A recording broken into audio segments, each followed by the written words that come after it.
ओम शांति। 30/6/25 की वाणी है। मीठे बच्चे, बाप आए हैं तुम्हें ज्ञान से शुद्ध खुशबूदार फूल बनाने। तुम्हें कांटा नहीं बनना है, कांटों को इस सभा में नहीं लाना है। प्रश्न: जो बच्चे याद की यात्रा में मेहनत करते हैं उनकी निशानी क्या होगी? उत्तर: याद की मेहनत करने वाले बच्चे बहुत खुशी में रहेंगे। बुद्धि में रहेगा कि अभी हम वापस लौट रहे हैं, फिर हमें खुशबूदार फूलों के बगीचे में जाना है। तुम याद की यात्रा से खुशबूदार बनते हो और दूसरों को भी बनाते हो। ओम शांति। बागवान भी बैठा है, माली भी है, फूल भी है। यह नई बात है ना? कोई नया आकर सुने तो कहेंगे यह क्या कहते हैं, बागवान, फूल आदि, यह क्या है? ऐसी बातें तो कभी शास्त्रों में सुनी नहीं। तुम बच्चे जानते हो, याद भी करते हो बागवान खेवैया को। अब यहाँ आए हैं यहाँ से पार ले जाने। बाप कहते हैं याद की यात्रा पर रहना है। अपने को आप ही देखो, हम कितना दूर जा रहे हैं, कितना अपनी सतो प्रधान अवस्था तक पहुँचे हैं। जितना सतो प्रधान अवस्था होती जाएगी तो समझेंगे अभी हम लौट रहे हैं। कहाँ तक हम पहुँचे हैं? सारा मदार याद की यात्रा पर है। खुशी भी चढ़ी रहेगी। जो जितनी जितनी मेहनत करते हैं उतना उनमें खुशी आएगी। जैसे इम्तिहान के दिन होते हैं तो स्टूडेंट समझ जाते हैं ना हम कहाँ तक पास होंगे। यहाँ भी ऐसे हैं। हर एक बच्चा अपने को जानते हैं कि कहाँ तक हम खुशबूदार फूल बने हैं, कितना खुशबूदार फिर औरों को बनाते हैं। यह गाया ही जाता है कांटों का जंगल, वह है फूलों का बगीचा। मुसलमान लोग भी कहते हैं गार्डन ऑफ अल्लाह, समझते हैं वहाँ एक बगीचा है। वहाँ जो जाता है उनको खुदा फूल देते हैं। मन में जो कामना होती है वह पूरी करते हैं। बाकी ऐसे तो नहीं कोई फूल उठा कर देते हैं, जैसा जिसकी बुद्धि में है वह साक्षात्कार हो जाता है। यहाँ साक्षात्कार पर कुछ भी है नहीं। भक्ति मार्ग में तो साक्षात्कार के लिए गला भी काट देते हैं। मीरा को साक्षात्कार हुआ, उनका कितना मान है? वह है भक्ति मार्ग। भक्ति को आधा कल्प चलना ही है, ज्ञान है ही नहीं। वेदों आदि का बहुत मान है। कहते हैं वेद तो हमारे प्राण हैं। अभी तुम जानते हो यह वेद शास्त्र आदि सब है भक्ति मार्ग के लिए। भक्ति का कितना बड़ा विस्तार है, बड़ा झाड़ है, ज्ञान है बीज। अभी ज्ञान से तुम कितने शुद्ध होते हो, खुशबूदार बनते हो। यह तुम्हारा बगीचा है। यहाँ कांटा किसी को भी नहीं कहेंगे, क्योंकि यहाँ विकार में कोई जाते नहीं। तो कहेंगे इस बगीचे में एक भी कांटा नहीं। कांटा है कलयुग में, अभी है पुरुषोत्तम संगम युग। इसमें कांटा कहाँ से आया? अगर कोई कांटा बैठा है तो अपने को ही नुकसान पहुँचाते हैं, क्योंकि यह इंद्रप्रस्थ है ना। इसमें ज्ञान परियां बैठी है, ज्ञान डांस करने वाली परियां हैं। मुख्य मुख्य के नाम पुखराज परी, नीलम परी आदि आदि पड़े हैं। वही फिर 9 रत्न गाए जाते हैं, परंतु यह कौन थे यह किसको भी पता नहीं। बाप सिर्फ कहते हैं मुझे याद करो। तुम बच्चों की बुद्धि में अब समझ है। 84 का चक्र भी अभी बुद्धि में है। शास्त्रों में तो 84 लाख कह दिया है। मीठे मीठे सिकिलदे बच्चों को बाप ने समझाया है। तुमने 84 जन्म लिए, अब तमो प्रधान से सतो प्रधान बनना है। कितना सहज है। भगवान उवाच बच्चों प्रति मामेकम याद करो। अभी तुम बच्चे खुशबूदार फूल बनने के लिए अपने को आत्मा समझ बाप को याद करो। कांटे नहीं बनो। यहाँ सब मीठे मीठे फूल हैं, कांटा नहीं। हाँ, माया के तूफान तो आएंगे। माया ऐसी कड़ी है जो झट फंसा देंगी, फिर पछताएंगे हमने यह क्या किया, हमारी तो की कमाई सारी चट हो गई। यह है बगीचा। बगीचे में अच्छे अच्छे फूल भी होते हैं। इस बगीचे में भी कोई तो फर्स्ट क्लास फूल होते जाते हैं। जैसे मुगल गार्डन में अच्छे अच्छे फूल होते हैं, सब जाते हैं देखने। यहाँ तुम्हारे पास कोई देखने तो आएंगे नहीं, तुम कांटों को क्या मुंह दिखाएंगे। गायन भी है मोद पलीती कपड़ धोए। बाबा को जप साहेब सुखमनी आदि सब याद थी। अखंड पाठ भी करते थे। 8 वर्ष का था तो पटका बांधता था, रहता ही मंदिर में था। मंदिर की चारसारी हमारे ऊपर थी। अभी समझते हैं मूत पलीटी कपड़े धोने का अर्थ क्या है। महिमा सारी बाबा की ही है। अभी तुम बच्चों को बात बैठ समझाते हैं। बच्चों को कहते भी हैं अच्छे अच्छे फूल लाओ। जो अच्छे अच्छे फूल लाएंगे वह अच्छा फूल माना जाएगा। सभी कहते हैं हम श्री लक्ष्मी नारायण बनेंगे, तो गोया गुलाब के फूल हो गए। बाप कहते हैं अच्छा, तुम बच्चों के मुख में गुलाब, अब पुरुषार्थ कर सदा गुलाब बनो। ढेर के ढेर बच्चे हैं, प्रजा तो बहुत बन रही है। वहाँ है ही राजा रानी और प्रजा। सत्युग में वजीर होता ही नहीं, क्योंकि राजा में ही पावर रहती है। वजीर आदि से राय लेने की दरकार नहीं रहती, नहीं तो राय देने वाला बड़ा हो जाए। वहाँ भगवान भगवती को राय की दरकार नहीं। वजीर आदि तब होते हैं जब पतित होते हैं। भारत की ही बात है, और कोई खंड नहीं जहाँ राजाएं राजाओं को माथा टेकते हो। यहाँ ही दिखाया जाता है ज्ञान मार्ग में पूज्य, अज्ञान मार्ग में पुजारी।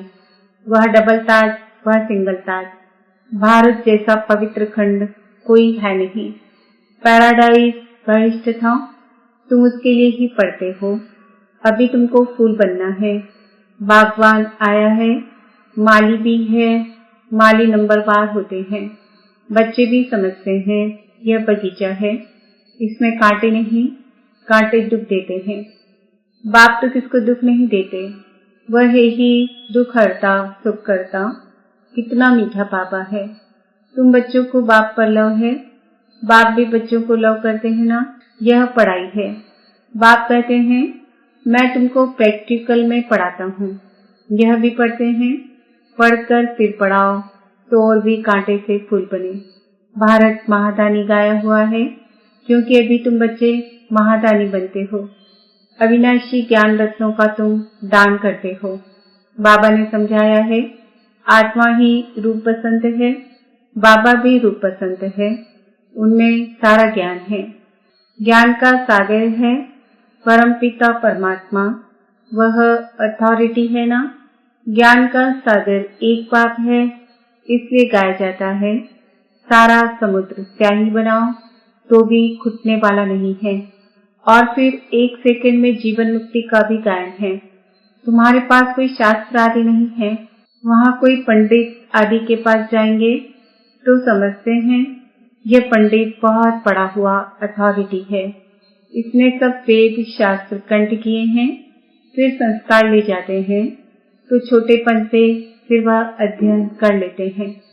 तुम संस्कार नहीं ले जाते हो, तुम पढ़ाई की रिजल्ट ले जाते हो। तुम्हारी पढ़ाई पूरी हुई, फिर रिजल्ट निकलेगी और वह पद पालेंगे। ज्ञान थोड़ी ले जाएंगे जो किसको सुनाएंगे। यहाँ तो तुम्हारी पढ़ाई है जिसकी प्रारब्ध नई दुनिया में मिलनी है। तुम बच्चों को बाप ने समझाया है माया भी कोई कम शक्तिवान नहीं है। माया को शक्ति है दुर्गति में ले जाने की, परंतु उनकी महिमा थोड़ी ही करेंगे। वह तो दुख देने में शक्तिमान है ना, बाप सुख देने में शक्तिमान है, इसलिए उनका गायन है। यह भी ड्रामा बना हुआ है। तुम सुख उठाते हो तो दुख भी उठाते हो। हार और जीत किसकी है इनका भी मालूम होना चाहिए ना। बाप भी भारत में आते हैं, जयंती भी भारत में मनाई जाती है। यह किसको भी पता नहीं कि शिव बाबा कब आया, क्या कर किया था। नाम निशान ही गुम कर दिया है। श्री कृष्ण बच्चे का नाम दे दिया है। वास्तव में बिलबेट बाप की महिमा अलग, श्री कृष्ण की महिमा अलग है। वह निराकार, वह साकार है। श्री कृष्ण की महिमा है सर्वगुण संपन्न, 16 कला संपूर्ण। संपूर्ण निर्विकारी, मर्यादा पुरुषोत्तम, अहिंसा, परमो धर्म। शिव बाबा की महिमा नहीं करेंगे, जिसमें गुण है तो अवगुण भी होंगे, इसलिए बाप की महिमा ही अलग है। बाप को अकाल मूर्त कहते हैं ना, हम भी अकाल मूर्त है। आत्मा को काल खा नहीं सकता है। आत्मा अकाल मूर्त का यह तख्त है। हमारा बाबा भी अकाल मूर्त है। काल शरीर को ही खाते हैं।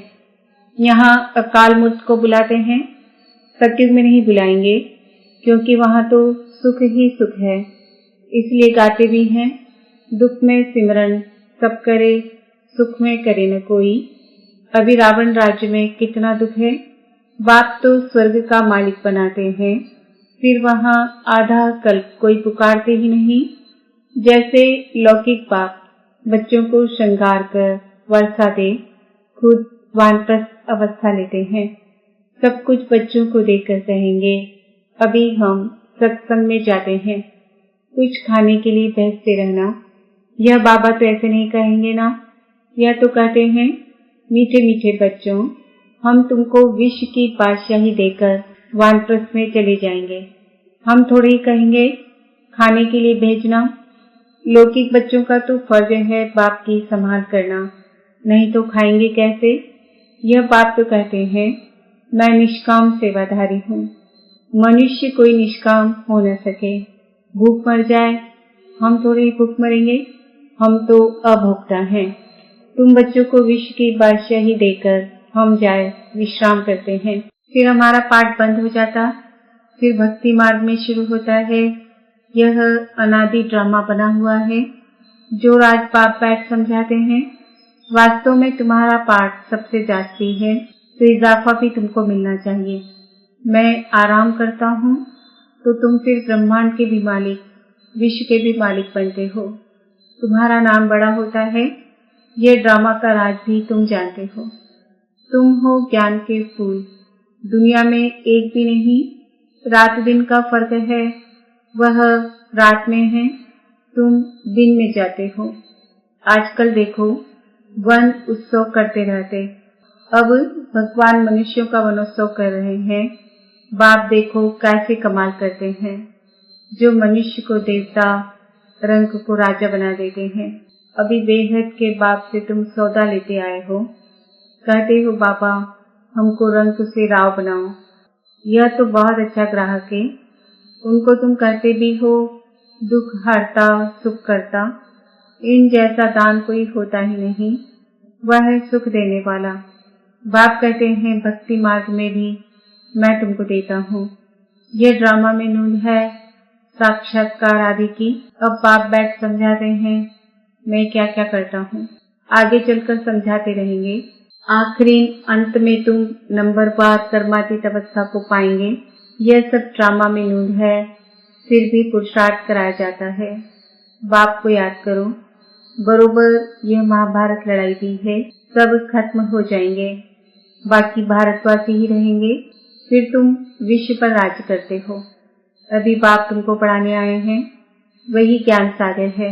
यह भी खेल है, इसमें मुझने की बात ही नहीं। माया तूफान में लाएगी। बाप समझाते हैं इनसे डरो नहीं। बहुत गंदे संकल्प आएंगे, वह भी तब जब पापा की गोद लेंगे। जब तक गोद ही नहीं ली है तो माया इतना नहीं लड़ेगी। गोद लेने के बाद ही तूफान लगते हैं। इसलिए बाप कहते हैं गोद भी संभाल कर लेनी चाहिए। कमजोर है तो फिर प्रजा में आ जाएंगे। राजाई पद पाना तो अच्छा है, नहीं तो दास दासियां बनना पड़ेगा। यह सूर्यवंशी चंद्रवंशी राजधानी स्थापन हो रही है। अच्छा, मीठे मीठे सिकिलते बच्चों प्रति माता पिता बाप दादा का याद प्यार और गुड मॉर्निंग।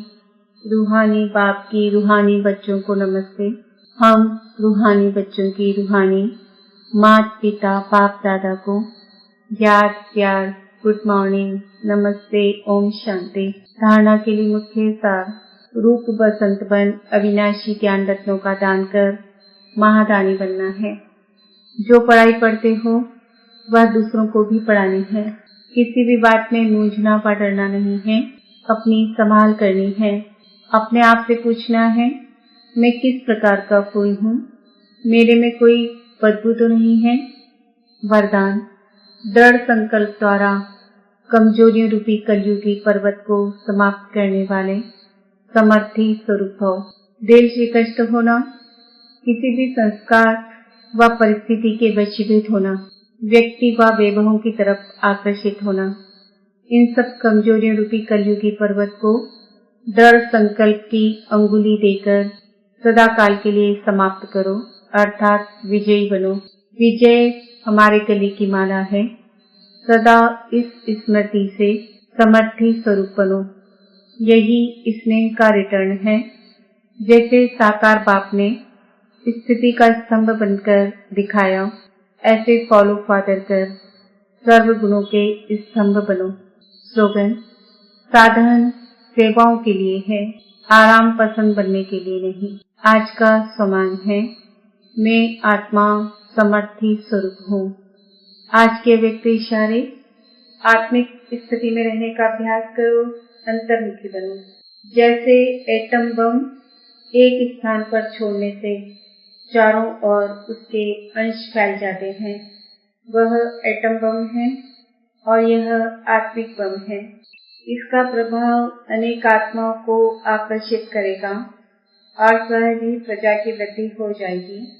इसलिए संगठित रूप में आत्मिक स्वरूप के अभ्यास को बढ़ाओ, स्मृति स्वरूप बनो, तो वायुमंडल पावरफुल हो जाएगा।